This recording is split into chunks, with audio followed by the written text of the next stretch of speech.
Good morning dear students, welcome to DNA commerce. कसे आहात? I hope मजेत असाल आणि अकाउंटन्सी एन्जॉय करत असाल फक्त DNA कॉमर्स सोबत. तर विद्यार्थी मित्रांनो, तुम्हाला सर्वांना माहीतच आहे DNA कॉमर्स या यूट्यूब चॅनलवर आपण 11वी कॉमर्स या क्लासचा पूर्ण अकाउंटन्सीचा सिलेबस शिकत आहोत. आपला दुसरा टॉपिक पूर्ण झालेला आहे आणि आजपासून आपला तिसरा चॅप्टर आपण सुरू करत आहोत, ज्याचं नाव आहे जर्नल. तर याच चॅनलच्या माध्यमातून आपण 11वी कॉमर्सचा पूर्ण सिलेबस याच चॅनलवर उपलब्ध करून देणार आहोत आणि तो पण अगदी मोफत, फ्री ऑफ कॉस्ट. कोणतीही मेंबरशिप तुम्हाला घेण्याची गरज नाही. तर विद्यार्थी मित्रांनो, सर्व सिलेबस आपण इथं शिकणार आहोत. तर टॉपिक सुरू करण्यापूर्वी जर तुम्ही आपल्या चॅनलला नवीन आलेला असाल तर आपल्या व्हिडिओला लाईक करत चला, आपल्या चॅनलला सबस्क्राईब करा आणि जास्तीत जास्त कॉमर्सच्या विद्यार्थ्यांपर्यंत हा चॅनल शेअर करा. कारण हा चॅनल तुमच्यासाठी खूप महत्त्वाचा आहे. कारण तुम्ही इथं फक्त 11वी कॉमर्स शिकणार नाही, तर तुम्ही एकदा 11वी कॉमर्सला जॉईन झाला तर पुढचा वर्ष जो महत्त्वाचा आहे, बोर्ड एक्झाम, HSC, 12वीचा अकाउंटन्सी सुद्धा तुम्हाला याच चॅनलवर उपलब्ध होईल. BCom first year, second year, third year, even MComला जर तुम्ही गेला तर MCom पर्यंतचं सर्व अकाउंटन्सी तुम्हाला याच चॅनलवर शिकायला मिळेल आणि ते पण फ्री ऑफ कॉस्ट. तर विद्यार्थी मित्रांनो, आपल्या चॅनलला सबस्क्राईब करायला विसरू नका आणि जास्तीत जास्त कॉमर्सच्या विद्यार्थ्यांपर्यंत हा चॅनल शेअर करा. तर चला येऊया आपल्या टॉपिककडे, जर्नल. तर याच्या अगोदर आपण दुसरा टॉपिक कंप्लीट केलेला आहे आणि त्या टॉपिकमध्ये आपण क्लासिफिकेशन ऑफ अकाउंट्स आणि त्याचं डिटेल ॲनालिसिस शिकलो होतो. आणि त्याच डिटेल ॲनालिसिसमध्ये मी सांगितलं होतं की जर्नल एंट्री करण्यासाठी तुम्हाला डेबिट क्रेडिट व्यवस्थित करावे लागतात. त्याच्यासाठी रूल आपण शिकलो होतो, personal account, real account, nominal account. तर हे सर्वांचा संबंध विद्यार्थी मित्रांनो जर्नलशी आहे. कारण डेबिट क्रेडिटमध्ये कोणत्या अकाउंटला डेबिट द्यायचं, कोणत्या अकाउंटला क्रेडिट द्यायचं, हेच आपण जर्नल एंट्रीमध्ये ठरवत असतो. तर अगोदर आपण जर्नलचा अर्थ शिकूया की जर्नल म्हणजे काय. तर जर्नलचा अर्थ इथं मी थोडक्यामध्ये शॉर्टमध्ये लिहून दिलेला आहे. याच्या सगळ्या डिटेल नोट्स मी तुम्हाला आपल्या टेलिग्राम चॅनलला शेअर करेल. आपल्या ऑफिशियल टेलिग्राम चॅनलला जॉईन व्हा आणि तिथं मी सगळ्या डिटेल नोट्स तुम्हाला शेअर करेल. आता फक्त शॉर्टमध्ये मी इथं लिहिलेलं आहे. तो जर्नल जो आहे विद्यार्थी मित्रांनो, the word journal has been derive from the French word jour. मग या जर्नल या शब्दाची उत्पत्ती फ्रेंच शब्द जोअर या शब्दापासून झालेली आहे आणि जोअर या शब्दाचा अर्थ होतो डे. जोअर या शब्दाचा अर्थ होतो डे किंवा डेली, आपण त्याला म्हणूया. तर जर्नलचा अर्थ काय? तर जर्नलचा शॉर्टमध्ये अर्थ, journal means a daily record of financial transactions of the business. म्हणजे एखाद्या बिझनेसमध्ये जेव्हा तुमचे व्यवहार होत असतात, असंख्य व्यवहार होत असतात, मग प्रश्न पडतो ते व्यवहार, ते ट्रान्झॅक्शन रेकॉर्ड कुठे करायचे. तर ते ट्रान्झॅक्शन रोजच्या रोज क्रोनॉलॉजिकल ऑर्डरनुसार डेट वाईज रेकॉर्ड करण्यासाठी एक सेपरेट बिझनेसमध्ये बुक तयार केला जातो आणि त्या बुकला म्हणतात जर्नल बुक. म्हणजे journal book, it is a book at where the daily transactions of the business are recorded. म्हणजे बिझनेसमध्ये होणारे डेली ट्रान्झॅक्शन, रोजचे ट्रान्झॅक्शन जर्नल बुकमध्ये आपण रेकॉर्ड करतो, म्हणून याला म्हणतात डेली रेकॉर्ड. आणि जेव्हा जेव्हा तुमच्या बिझनेसमध्ये ट्रान्झॅक्शन होतात तेव्हा त्या बिझनेसचे ट्रान्झॅक्शन सगळ्यात पहिले, सगळ्यात अगोदर जर कोणत्या बुकमध्ये रेकॉर्ड होत असतील तर त्या बुकचं नाव आहे जर्नल. म्हणजे journal, it is a book at where the business transaction at recorded very first time. म्हणजे पहिल्यांदा जर बिझनेस ट्रान्झॅक्शन कोणत्या बुकमध्ये रेकॉर्ड होत असतील तर त्या बुकचं नाव आहे जर्नल. म्हणून याला तुम्ही ओरिजिनल बुक किंवा ओरिजिनल एंट्री सुद्धा म्हणू शकतात. कारण सर्व व्यवहार सगळ्यात अगोदर कुठे रेकॉर्ड होतात? जर्नलमध्ये. म्हणून journal, it is called as a original entry as well as it is known as a primary book or primary entry. म्हणजे याला तुम्ही ओरिजिनल एंट्री किंवा प्रायमरी एंट्री सुद्धा म्हणू शकतात. कशाला? जर्नलला. तर जर्नलचा अर्थ आपण थोडक्यामध्ये शिकलो की जर्नल या शब्दाची उत्पत्ती फ्रेंच शब्द जोअर, ज्याचा अर्थ होतो डे, त्याच्यापासून झालेला आहे. जर्नल म्हणजे काय? तर जर्नल हा एक बिझनेसचा सगळ्यात प्रायमरी महत्त्वाचा बुक आहे जिथं बिझनेसचे दररोजचे होणारे ट्रान्झॅक्शन्स रेकॉर्ड केले जातात. जर्नलला आपण ओरिजिनल एंट्री किंवा प्रायमरी एंट्री सुद्धा म्हणू शकतो. आता पुढचा कंटेंट आहे टाइप्स ऑफ जर्नल एंट्री. आता जर्नल एंट्री कशाला म्हणायच्या? तर जर्नल बुकमध्ये जेव्हा जेव्हा तुम्ही ते सगळे डेबिट क्रेडिट रेकॉर्ड करतात तेव्हा ते डेबिट आणि क्रेडिट ज्या जर्नल बुकमध्ये तुम्ही जेव्हा रेकॉर्ड करतात तेव्हा त्याला ओव्हरऑल त्याला म्हणतात जर्नल एंट्री. किंवा जर्नल बुकमध्ये तुम्ही त्या ट्रान्झॅक्शनची काय करतात?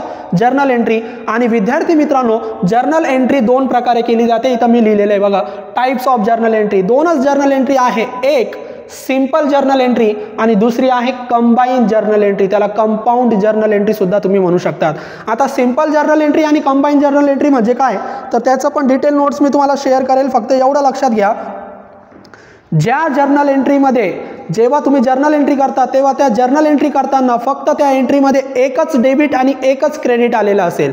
म्हणजे there is a single debit and single credit includes in that journal entry. म्हणजे त्या जर्नल एंट्रीमध्ये फक्त एकच डेबिट आहे आणि एकच क्रेडिट आहे, त्यापेक्षा जास्त डेबिट क्रेडिट नाही, तर त्याला म्हणतात सिंपल जर्नल एंट्री. मग सिंपल जर्नल एंट्रीमध्ये 1 डेबिट अँड 1 क्रेडिट. म्हणजे डेबिट आणि क्रेडिटला जो अकाउंट तुम्ही रेकॉर्ड करता तो फक्त एकच असतो, त्याच्यापेक्षा जास्त नसतो, त्या जर्नल एंट्रीला म्हणतात सिंपल जर्नल एंट्री. म्हणजे सिंपल जर्नल एंट्रीमध्ये एक अकाउंट कोणता तरी डेबिट होईल आणि एक अकाउंट क्रेडिट होईल, त्यापेक्षा जास्त डेबिट आणि क्रेडिट होणार नाही. दुसरी आहे कंबाईन, त्याचं नावच आहे कंबाईन किंवा कंपाऊंड किंवा कॉम्पोजिट जर्नल एंट्री आपण त्याला म्हणूया. मग याच्या उलट करा, it is opposite to simple journal entry. मग सिंपल जर्नल एंट्रीमध्ये एक डेबिट आणि एकच क्रेडिट असतो, त्याच्यापेक्षा जास्त नाही, परंतु जास्त डेबिट आणि क्रेडिट काय होण्याची एंट्री सुद्धा केली जाते. म्हणजे एखाद्या एंट्रीमध्ये जास्त अकाउंट डेबिटला पण येऊ शकतात आणि जास्त अकाउंट क्रेडिटला पण येऊ शकतात. जेव्हा जेव्हा तुमच्या एका जर्नल एंट्रीमध्ये एकापेक्षा जास्त डेबिट आणि एकापेक्षा जास्त क्रेडिटला अकाउंट येतील, तेव्हा त्या जर्नल एंट्रीला म्हणतात कंबाईन किंवा कंपाऊंड जर्नल एंट्री. म्हणजे मोर डेबिट अँड मोर क्रेडिट. म्हणजे ज्या एंट्रीमध्ये फक्त एकच अकाउंट डेबिट एकच अकाउंट क्रेडिट असतो त्याला सिंपल जर्नल एंट्री, परंतु ज्या एंट्रीमध्ये एकापेक्षा जास्त अकाउंट डेबिटला येऊ शकतात आणि एकापेक्षा जास्त अकाउंट क्रेडिटला सुद्धा येऊ शकतात त्याला म्हणायचं कंबाईन जर्नल एंट्री. फक्त लक्षात ठेवा, याच्या नोट्स मी तुम्हाला शेअर करेन. आपण जर्नलचा अर्थ शिकलो, त्याच्यानंतर जर्नल एंट्रीचे टाईप शिकलो. आता सगळ्यात महत्त्वाचं, जर्नल एंट्री ज्या बुकमध्ये करतात त्याला म्हणतात जर्नल बुक. आणि जर्नल बुकचा फॉर्मॅट तुम्हाला माहीत असला पाहिजे, कारण सोल्युशनमध्ये आपण हेच तयार करणार. मग जर्नल बुकचा फॉर्मॅट काय, तर टोटल 5 कॉलम तयार करा जर्नल बुकमध्ये. पहिला कॉलम डेट, दुसरा कॉलम पर्टिक्युलर, तिसरा कॉलम LF शॉर्टमध्ये लिहिला आपण. LFचा अर्थ होतो लेजर फोलिओ. त्याच्यानंतर डेबिटची अमाऊंट आणि क्रेडिटची अमाऊंट, असे 5 कॉलम तुम्हाला जर्नल एंट्री करताना करायची आहे. Date, particular, LF, debit rupees, credit rupees. LF डेटमध्ये ज्या ट्रान्झॅक्शनची डेट असेल, ज्या तारखेला तो ट्रान्झॅक्शन झालेलं असेल ती डेट इथं लिहा. पर्टिक्युलरमध्ये काय लिहायचं, पर्टिक्युलरमध्ये इथं जे अकाउंट डेबिट आणि क्रेडिट तुम्ही करणार ते इथं लिहायचे. LF मध्ये काहीच लिहायचं नाही. LF म्हणजे ledger folio, it is a page number of ledger. तो लेजरचा फक्त पेज नंबर आहे, बाकी काहीच नाही, त्याच्यामध्ये काहीच लिहू नका. आणि त्या अकाउंटची डेबिटची अमाऊंट आणि क्रेडिटची अमाऊंट एवढं तुम्हाला लिहायचं आहे. उदाहरणार्थ आपण एक ट्रान्झॅक्शन घेऊ, सॅलरी पेड रुपीज 2000. आपण सॅलरी दिली 2000 रुपये. मग सॅलरी दिल्यामुळे कॅश गेली म्हणजे कॅश अकाउंट क्रेडिट, आणि कशामुळे गेली, सॅलरी अकाउंट. मग आपला एंट्री होणार, समजा 1 तारखेचा ट्रान्झॅक्शन आहे आणि एंट्री करणार salary paid, salary account debit to cash account. मग कोणता अकाउंट डेबिट होणार, जो अकाउंट डेबिट होणार तो नंबर 1 ला लिहायचा, म्हणजे अगोदर लिहायचा. मग इथं लिहूया आपण सॅलरी अकाउंट, आणि हा अकाउंट डेबिट होणार म्हणून इथं पुढे लिहा शॉर्टमध्ये DR म्हणजे डेबिट. टू जो अकाउंट क्रेडिट होणार तो क्रेडिटला लिहा, टू कॅश अकाउंट. आणि फक्त कॅश अकाउंट लिहिताना इथं थोडासा स्पेस तुम्ही सोडायचा आहे आणि क्रेडिटची सुरुवात टू या शब्दाने करायची, टू कॅश अकाउंट. आणि 2000 रुपये आपण सॅलरी दिली. LF मध्ये काहीच लिहायचं नाही. डेबिटची अमाऊंट 2000, क्रेडिटची अमाऊंट 2000. आणि यासोबत या एंट्रीमध्ये आपल्याला नॅरेशन लिहावं लागतं. आणि नॅरेशन आपण ब्रॅकेटमध्ये, नॅरेशन नेहमी कंसामध्ये लिहिणार आणि नॅरेशनची सुरुवात होणार बिंग या शब्दाने. नेहमी नॅरेशनची सुरुवात बिंग या शब्दाने लिहायची. नॅरेशन म्हणजे काय, तर narration it is a brief or short summary of journal entry, किंवा it is a short summary of business transaction, short explanation of business transaction. जो काही ट्रान्झॅक्शन झालं त्याचं थोडक्यात केलेलं वर्णन म्हणजे नॅरेशन. मग बिंग सॅलरी पेड, सॅलरी आपण पेड केली, झालं ट्रान्झॅक्शन. तर या पद्धतीने तुम्ही जर्नल बुकमध्ये एंट्री करू शकतात. डेबिटला जो अकाउंट येणार तो सर्वात सुरुवातीला लिहा, त्याला डेबिट म्हणा. आणि क्रेडिट लिहित असताना याच्या खाली, सॅलरीच्या खाली बरोबर सुरू नाही करायचं, थोडासा स्पेस सोडायचा आणि 2 ने सुरुवात करायची, जो अकाउंट क्रेडिटला येईल तो, आणि त्याच्यानंतर नॅरेशन लिहायचं. या पद्धतीने तुमच्या एका ट्रान्झॅक्शनची एंट्री कंप्लीट होणार. मग पुढचं ट्रान्झॅक्शनची एंट्री करा. या पद्धतीने जर्नल बुकमध्ये तुम्ही एंट्री करणार. जर्नल बुकमध्ये डेट लिहिणार, पर्टिक्युलरमध्ये डेबिट आणि क्रेडिटला जो अकाउंट येईल तो, त्या व्यतिरिक्त नॅरेशन ट्रान्झॅक्शन, LF मध्ये काहीच लिहायचं नाही, तो पेज नंबर आहे लेजरचा, डेबिटची अमाऊंट, क्रेडिटची अमाऊंट. आता अजून एक नियम लक्षात घ्या विद्यार्थी मित्रांनो, डेबिटला जेवढी अमाऊंट असेल एंट्रीमध्ये तेवढीच अमाऊंट क्रेडिटला असली पाहिजे. म्हणजे तुम्ही डेबिटला लिहिलं 2000 आणि क्रेडिटला लिहिलं 1000, तर ती एंट्री टॅली होते का? नाही होत. तुमची ती एंट्री टॅलीच होत नाही, याचा अर्थ तुमची एंट्री चुकली. जेवढी अमाऊंट डेबिटला तेवढीच अमाऊंट क्रेडिटला आली पाहिजे, म्हणून डेबिट आणि क्रेडिट तुमचं टॅली झालं पाहिजे या पद्धतीने. तर आपण जर्नल बुक पण शिकलो की जर्नल बुकमध्ये जर्नल एंट्री करतो आपण, आणि जर्नल एंट्री करताना 5 कॉलम बनवतात, date, particular, LF, debit rupees, credit rupees. तर हे 5 कॉलम आपण जर्नल बुकमध्ये करणार आणि प्रत्येक ट्रान्झॅक्शनची एंट्री करणार. आता जर्नलचा अर्थ झाला आहे, जर्नल एंट्रीचे प्रकार झाले, जर्नल बुक पण शिकलो आपण की एंट्री कशी करते, ती एंट्री पण आपण एक्झाम्पल म्हणून बघितली.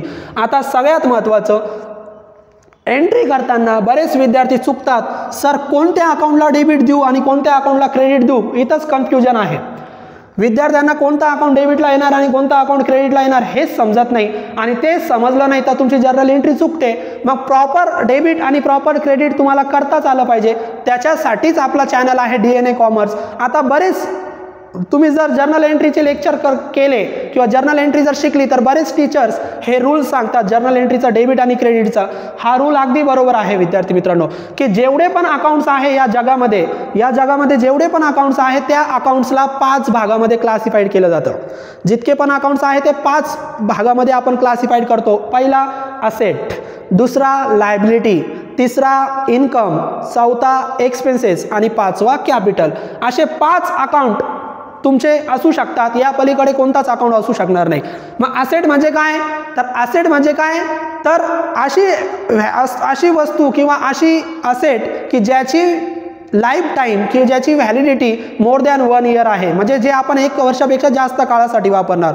दुसरं, ज्याला आपल्याला लगेच रिसेल करता येतं, ज्याला आपल्याला लगेच विकता येतं. आणि तिसरं, जी लगेच इझिली कन्वर्टेड इंटू कॅश, ज्याला आपल्याला लगेच कॅशमध्ये कन्वर्ट करता येतो, त्याला म्हणतात असेट. आणि असेट आपली प्रॉपर्टी आहे.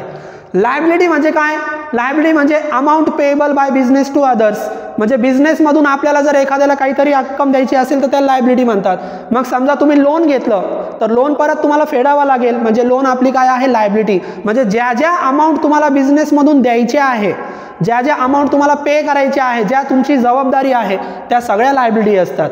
मग लायबिलिटी म्हणजे लोन तुमची लायबिलिटी आहे, बिल्स पेएबल तुमची लायबिलिटी आहे, क्रेडिटर्स तुमची लायबिलिटी आहे, या सगळ्या लायबिलिटी असतात. इन्कम म्हणजे amount which is earn by business. बिझनेसमध्ये आपण जे पैसे मिळवतो, जे पैसे कमवतो, त्याला म्हणतात इन्कम. समजा तुम्ही वस्तू विकल्या, सेल्स केलं, तुम्हाला पैसे मिळणार, तो तुमचा इन्कम आहे. तुम्हाला कमिशन मिळालं, कमिशन रिसिव्ड. तुम्ही बँकेमध्ये FD केली, फिक्स डिपॉझिट, आणि त्याच्यावर तुम्हाला इंटरेस्ट मिळाला, इंटरेस्ट रिसिव्ड, कमिशन रिसिव्ड, हे सगळे आपले काय आहे? इन्कम आहे. त्याच्यानंतर एक्सपेन्सेस, तुम्ही काही खर्च केले, समजा तुम्ही तुमच्या एम्प्लॉईला सॅलरी दिली, खर्च आहे. तुम्ही रेंट दिलं, खर्च आहे. वेजेस दिलं, खर्च आहे. तुम्ही एखाद्या रेस्टॉरंटमध्ये गेला आणि तिथं तुम्ही लंच केलं, लंचचं तुम्हाला बिल आलं, तो बिल, लंच बिल, रिफ्रेशमेंट, तो पण तुमचा खर्च आहे. म्हणजे असे वेगवेगळे खर्च आपण बिझनेसमध्ये करतो, ते एक्सपेन्सेस म्हणून या अकाउंटला रेकॉर्ड होतात. आणि कॅपिटल म्हणजे काय? तर कॅपिटलचा संबंध फक्त ओनरशी आहे. कॅपिटल म्हणजे amount invested bye owner into business. बिझनेसमध्ये त्या ओनरने जी अमाऊंट गुंतवलेली आहे, जे पैसे गुंतवलेले आहे, त्याला कॅपिटल म्हणतात. आणि कॅपिटलचा संबंध फक्त ओनरशी आहे, बाकी कुणाशीच नाही.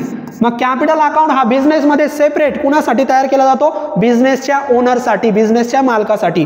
अशा 5 अकाउंटमध्ये तुम्ही प्रत्येक अकाउंट क्लासिफाईड करू शकतात. म्हणजे प्रत्येक अकाउंट एकतर असेट असू शकतो, किंवा लायबिलिटी असू शकतो, किंवा इन्कम, किंवा एक्सपेन्सेस, किंवा कॅपिटल. आणि त्याचा डेबिट आणि क्रेडिटचा रूल इथं स्क्रीनवर तुम्हाला दिसत आहे.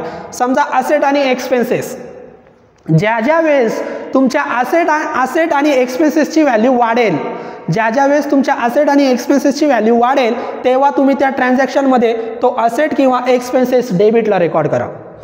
ज्या वेळेस तुमची असेटची व्हॅल्यू वाढेल, असेट वाढली, असेटला डेबिट करा. असेटची व्हॅल्यू जर कमी झाली, असेटला क्रेडिट करा जर्नल एंट्री करताना. त्याच्यानंतर एक्सपेन्सेसची व्हॅल्यू जर वाढली तर एक्सपेन्सेसला सुद्धा डेबिट करा. एक्सपेन्सेसची व्हॅल्यू कमी झाली तर क्रेडिट करा. आणि याच नियमाच्या ऑपोजिट नियम आहे लायबिलिटी, इन्कम आणि कॅपिटल. हे जे 3 राहिले ना, लायबिलिटी, इन्कम आणि कॅपिटल, ज्याला शॉर्टमध्ये LIC पण म्हणू शकता तुम्ही, लायबिलिटी, इन्कम आणि कॅपिटल. तर याच्या उलट बघा, असेट आणि एक्सपेन्सेस वाढले तर डेबिट, परंतु लायबिलिटी, इन्कम आणि कॅपिटल जर तुमचे वाढले तर ते क्रेडिटला जातात. म्हणजे असेट आणि एक्सपेन्सेस वाढले तर डेबिटला, परंतु लायबिलिटी, इन्कम आणि कॅपिटल वाढले तर ते क्रेडिटला जातात. असेट आणि एक्सपेन्सेस जर कमी झाले तर ते क्रेडिटला जातात, परंतु हे उलट आहे बघा, यांची व्हॅल्यू जर कमी झाली तर ते डेबिटला जातात. या पद्धतीने तुम्ही डेबिट आणि क्रेडिट एंट्रीमध्ये करू शकतात. असेट आणि एक्सपेन्सेस वाढले डेबिट, असेट आणि एक्सपेन्सेस कमी झाले क्रेडिट, लायबिलिटी, इन्कम आणि कॅपिटल कमी झाले डेबिट, वाढले क्रेडिट, या पद्धतीने.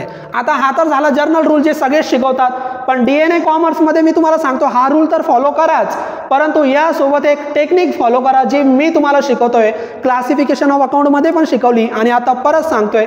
ती टेक्निक जर तुम्ही फॉलो केली तर तुम्ही जर्नल एंट्री करताना कधीच चुकणार नाही. तुमचं डेबिट आणि क्रेडिट ॲक्युरेटच येणार. तुम्ही जर्नल एंट्रीचे मास्टरच बनणार, champion. You are the champion of journal entry when you follow the trick of DNA commerce.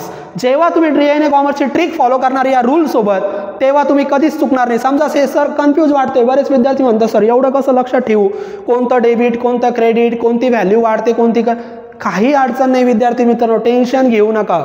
हा रूल्स नाही समजला, आपली DNA ची ट्रिक वापरा.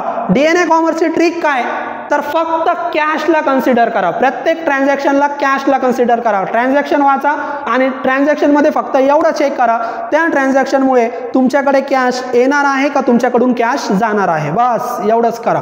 म्हणजे कोणत्या अकाउंटला कन्सिडर करणार, कॅश अकाउंटला. आणि फक्त काय करायचं, फक्त एवढंच ट्रिक कन्सिडर करा. आता इथं लिहितो मी साईडला, तिथं आपल्याला जागा नाही आहे. ट्रिकचं नाव काय, तर प्रत्येक ट्रान्झॅक्शनमध्ये ट्रिक सांगतोय मी तुम्हाला. कशाची ट्रिक, डेबिट अँड क्रेडिटची ट्रिक. डेबिट अँड क्रेडिटची ट्रिक काय, तर फक्त कोणत्या अकाउंटला जज करा, कॅश अकाउंटला. बस प्रत्येक ट्रान्झॅक्शनमध्ये एवढं चेक करा, कॅश तुमच्याकडे येत आहे का तुमच्याकडून जात आहे. आपल्याकडे म्हणजे आपण बिझनेस आहोत, लक्षात घ्या, आपण बिझनेसच्या पॉईंट ऑफ व्ह्यूने ट्रान्झॅक्शन सोडवायचे. आपला बिझनेस आहे आणि आपल्याकडे कॅश येत आहे का आपल्याकडून जात आहे, एवढंच लक्षात घ्या. एक तर आपल्याकडे कॅश येणार, कॅश कम्स, किंवा आपल्याकडून कॅश जाणार, कॅश गोज आउट. हे सगळं मी क्लासिफिकेशन ऑफ अकाउंटमध्ये शिकलो, तिथं जाऊन तुम्ही शिकू शकतात.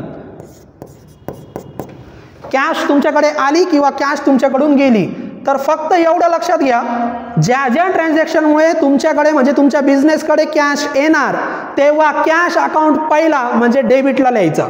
म्हणजे इथं लिहायचं कॅश अकाउंट डेबिट.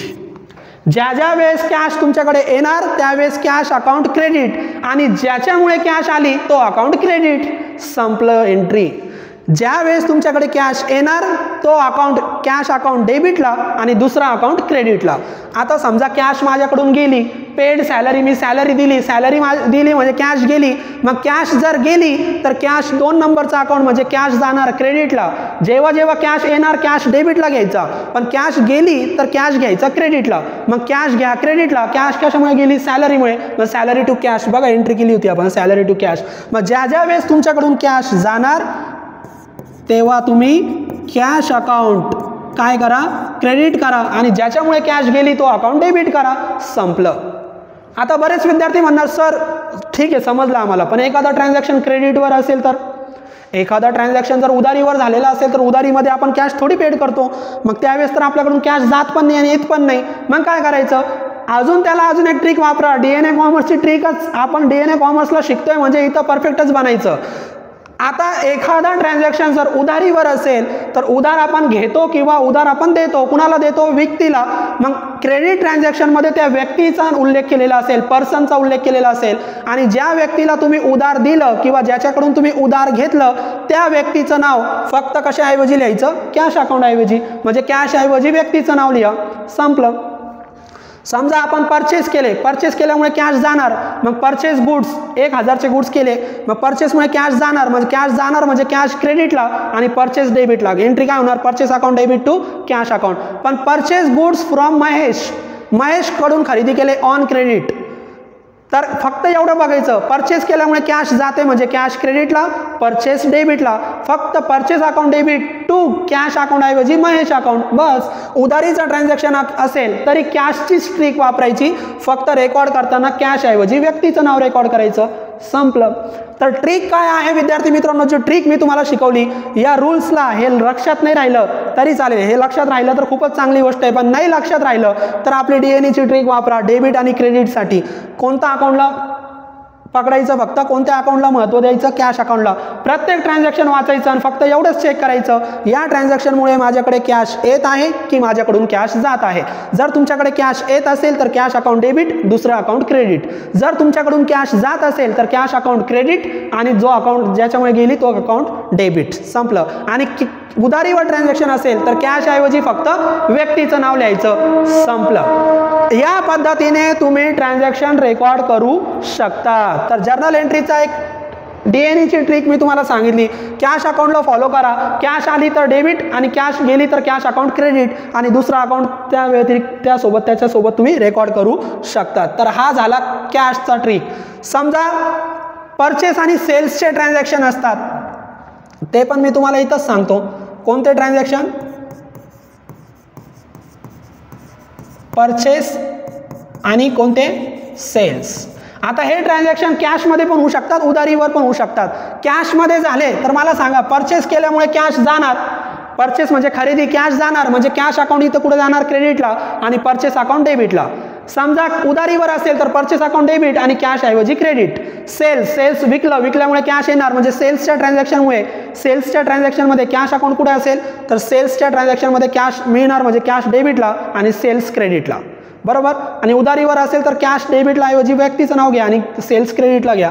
आता उदाहरणार्थ जर तुम्ही परचेस काय करताय, सेल्स काय करताय, तर लक्ष द्या. जर मी परचेस गुड्स केले किंवा परचेस सेल्स काय केलं? गुड्स केलं. जर ट्रान्झॅक्शन मध्ये तुम्ही गुड्स वस्तू खरेदी केल्या असतील किंवा वस्तू विकल्या असतील तर अकाउंट परचेस अकाउंट आणि सेल्स अकाउंटच वापरायचं. ट्रान्झॅक्शन मध्ये तुम्ही वस्तू खरेदी केल्या तर परचेस अकाउंट वापरायचं, वस्तू विकल्या तर परचेस अकाउंट वापरायचं. परंतु काही वेळेस वस्तू नाही तर काय खरेदी केल्या जातात? असेट्स. आणि काय विकल्या जातात? असेट्स. तर एखाद्या ट्रान्झॅक्शनमध्ये गुड्स खरेदी केले तर परचेस अकाउंट वापरा, गुड्स विकले सेल्स अकाउंट वापरा.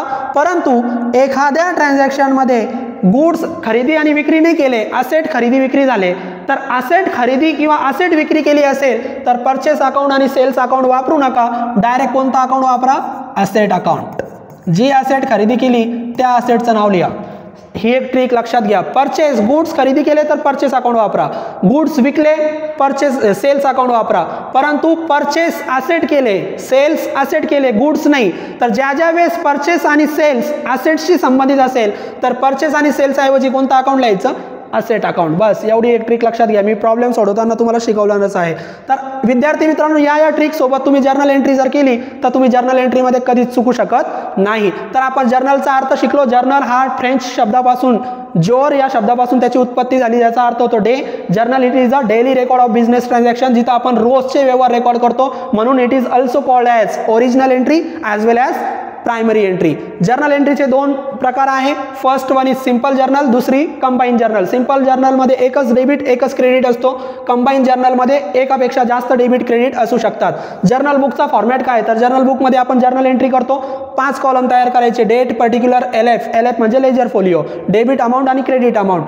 इथं आपण पर्टिक्युलरमध्ये डेबिट आणि क्रेडिट आणि नॅरेशन म्हणजे brief summary of transaction, short explanation of transaction, थोडक्यात केलेलं वर्णन. डेबिटची अमाऊंट आणि क्रेडिटची अमाऊंट इक्वल असली पाहिजे, कमी जास्त नको. आणि त्याच्यानंतर नॅरेशन लिहायचं. हे झालं जर्नल बुक. त्याच्यानंतर मी तुम्हाला सांगितले सगळे अकाउंट 5 अकाउंटमध्ये वर्गीकरण होतात. असेट, लायबिलिटी, इन्कम, एक्सपेन्सेस आणि कॅपिटल. आणि त्यांचा नियम सांगितलं. असेट आणि एक्सपेन्सेस वाढल्या तर डेबिट, असेट आणि एक्सपेन्सेस कमी झाल्या तर क्रेडिट. लायबिलिटी, इन्कम आणि कॅपिटल कमी झाल्या तर डेबिट आणि वाढल्या तर तुम्ही क्रेडिट. या पद्धतीने तो नियम. आणि हा नियम लक्षात नाही राहिला तर आपल्या डीएनएची ट्रिक फॉलो करा. प्रत्येक ट्रान्झॅक्शनमध्ये फक्त कॅश अकाउंटला जज करा. कॅश अकाउंट कॅश आली तर कॅश अकाउंटला डेबिट द्या, दुसरा अकाउंट ऑटोमॅटिक क्रेडिटला जाणार. कॅश जर गेली तर कॅश अकाउंटला क्रेडिट द्या, दुसरा अकाउंट ऑटोमॅटिक डेबिटला येणार. आणि व्यवहार जर उधारीवर असेल तर कॅश ऐवजी फक्त क्रेडिट ट्रान्झॅक्शन असेल, क्रेडिट ट्रान्झॅक्शन तर कॅशऐवजी फक्त कुणाचं नाव वापरायचं आहे, त्या पर्सनचं नाव. मग जे पण क्रेडिट ट्रान्झॅक्शनमध्ये फक्त कॅशऐवजी पर्सनचं नाव वापरा या पद्धतीने. आणि त्याच्यानंतर अजून एक ट्रिक सांगितली, गुड्स खरेदी किंवा विक्री केले, परचेस सेल्स, तर डायरेक्ट परचेस अकाउंट आणि सेल्स अकाउंट असं लिहायचं. किंवा पण गुड्स ऐवजी असेट जर खरेदी केल्या किंवा असेट जर विकल्या तर परचेस अकाउंट सेल अकाउंट नाही लिहायचं, असेट अकाउंट लिहायचं. तर या पद्धतीने या ट्रिक फॉलो करा. पुढच्या लेक्चरला मी तुम्हाला जीएसटी की आपल्याला जीएसटीच्या एंट्र्या कराव्या लागतात, जीएसटी आपल्याला परचेस करताना सेल करताना जीएसटीचा रेट कॅल्क्युलेट करावा लागतो, जीएसटीच्या एंट्र्या मी तुम्हाला पुढच्या लेक्चरला शिकवेल.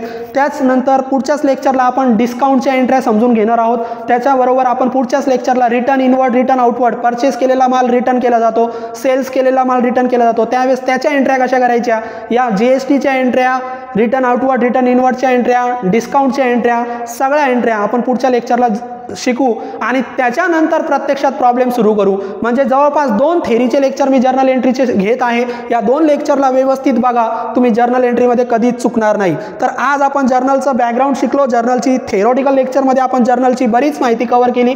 पुढच्या लेक्चरला काही महत्त्वाच्या एंट्र्या आहे जीएसटीच्या वगैरे, त्या एंट्र्या कशा करायच्या त्या मी पुढच्या लेक्चरला शिकवेल. आय होप तुम्हाला लेक्चर समजलेलं असेल. व्हिडिओ जर तुम्हाला आवडलेला असेल तर आपल्या व्हिडिओला लाईक करा आणि जास्तीत जास्त कॉमर्सच्या विद्यार्थ्यांपर्यंत शेअर करा, कारण आता अकाउंटची भीती मिटली विद्यार्थी मित्रांनो. तर पुढच्या लेक्चरला आपण पुढचं कंटेंट शिकूया. थँक्यू.